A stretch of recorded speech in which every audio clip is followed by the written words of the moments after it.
the damnation of fools in eternity. In Proverbs chapter 7, reading from verse 22, in Proverbs chapter 7, reading from verse 22, he goeth after her straightway, as an ox goeth to the slaughter, and as a fool to the correction of the stocks. This is talking about a man who is ruled by the flesh.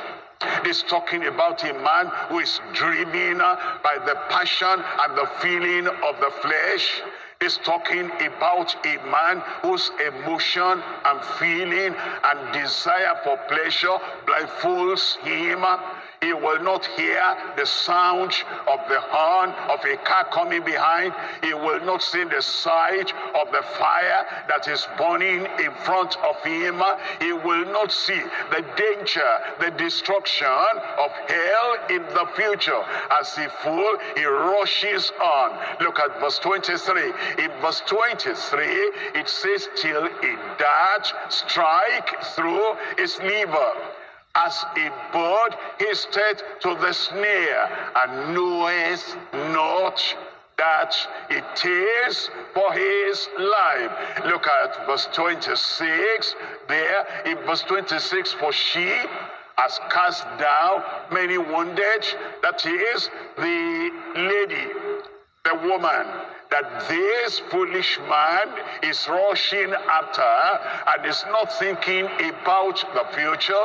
And the man is driven by emotion, is driven by the flesh. The man is not thinking about the end of the action he's going to have with this devilish, defiling, and sinful woman. For she has cast down many wounded, yea, many strong men have been slain by her. Verse 27, it says in verse 27, a house is the way to hell, going down to the chambers of death. The future is very important, my brother, my sister, my son, my daughter. The future is very important.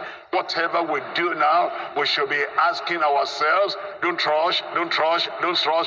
Don't rush into that action. Don't rush into that gang. Don't rush into that unequal yoke. Don't rush into that relationship. Where will this yoke, relationship, action, where will it end? Eventually think about the future. We're coming to point number 3.